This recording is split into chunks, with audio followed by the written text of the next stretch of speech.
This is the late blooming autistic.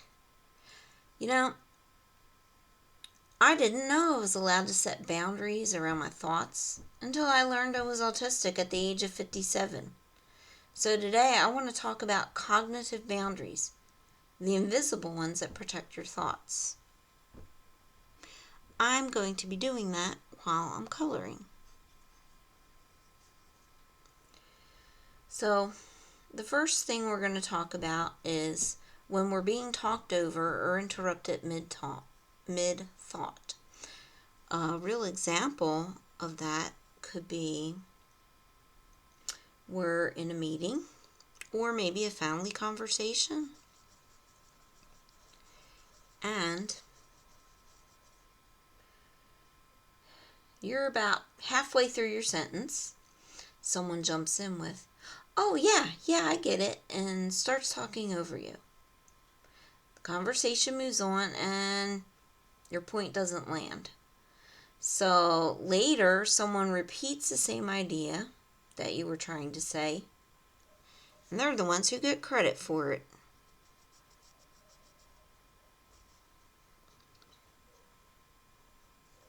So what makes it a cognitive issue? Well, you weren't finished thinking out loud yet. The interruption cuts off your processing, not just your words. So the thought is totally lost. And it's not that you get interrupted while you're talking. Your thinking gets cut off before it finishes forming. And why can this be so hard? Because autistic thought often releases in full sentences, not snippets or sound bites. And interruptions can erase the whole idea.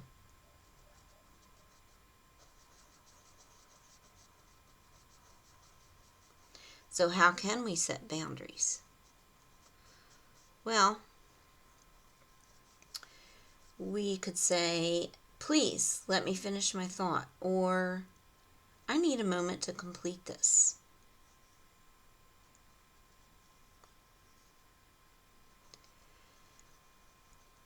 We could also have an internal boundary and say to ourselves, "I don't have to rush just because someone else is being impatient."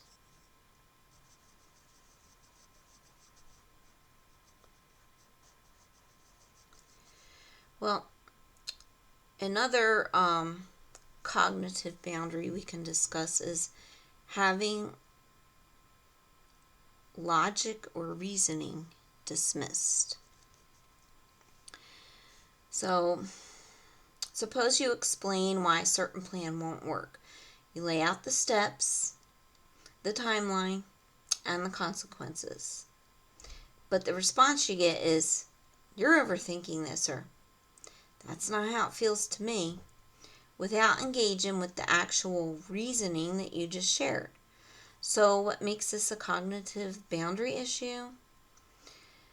Well, your thinking isn't being debated, it's being brushed aside as invalid simply because it's detailed or different.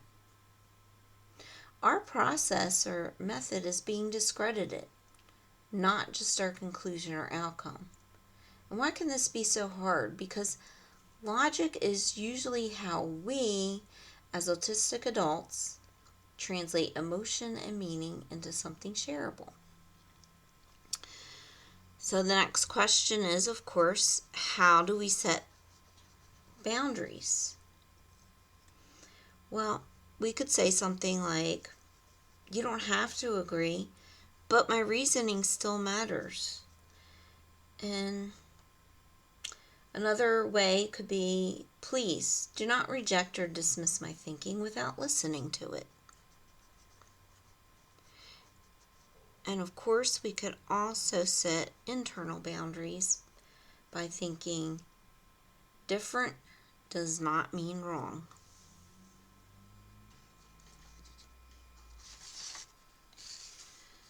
Third, we want to talk about when we're being told just to let it go.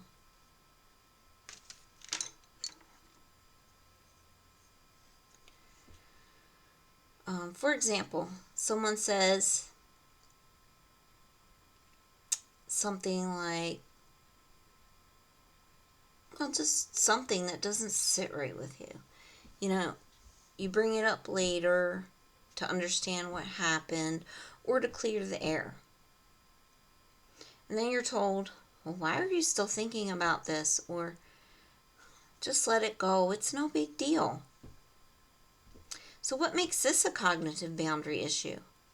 Well, our brain hasn't finished processing yet. So being told to let it go is really being told to stop thinking before you have reached a resolution. So what's happening here? It could be we're being asked to abandon unfinished processing. And why can this be hard? Well, this can be hard because letting go comes after understanding, not before. So what are some ways we can set boundaries? One, we could say, I can't let this go until I've processed it. Or, I need time before I can move on. And of course, there's always internal boundaries that we can set. One being, processing is not rumination. This is something I've learned recently, that processing is positive, where rumination is negative. Now, this ties in with point 4, which is not being given time to process information.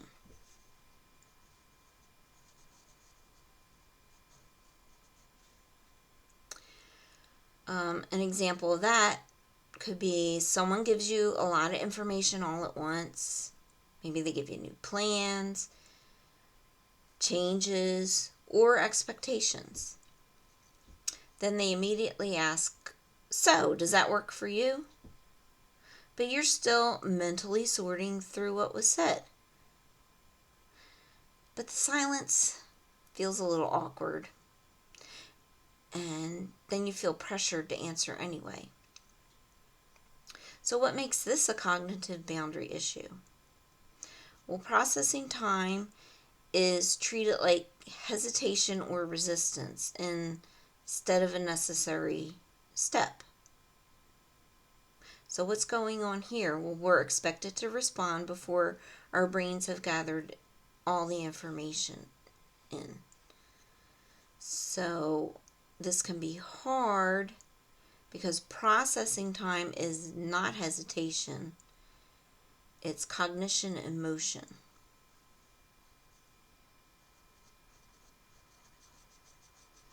So the question is, how can we set some boundaries?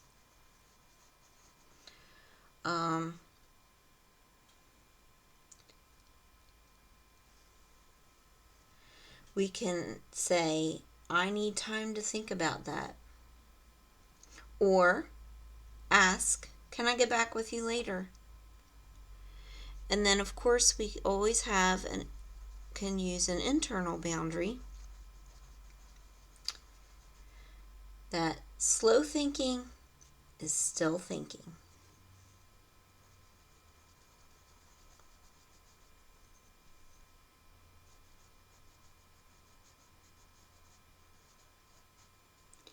All right, on to number 5.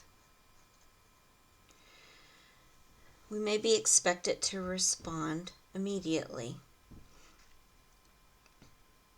You receive a text or a question that requires thought. But before you have time to respond, you get a follow-up like, did you see my message? Or I need an answer now. What happens? Your nervous system goes into urgency mode, even though nothing's actually on fire. So what makes this a cognitive boundary issue? Immediate responses are valued over thoughtful ones, even when the topic isn't urgent. Well, what's going on here? Urgency is imposed or enforced And this is something our nervous systems do not consent to. We just can't handle it.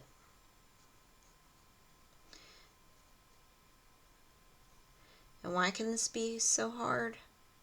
Because immediate responses often require us to mask, which that drains even more energy. So we want to be clear, but we need time to think about our response.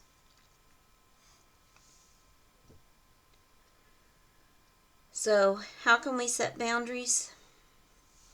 Well, we could say something like, I don't have an answer yet. Or, I'll respond when I have time to think. And we could use an internal boundary. I am allowed to pause. So, cognitive boundaries, they're not about control, but they're about protecting the way our minds work. In my next video, I'd like to discuss emotional boundaries. If there's anything you can relate to in this video, please hit the like button. I hope you have a wonderful day.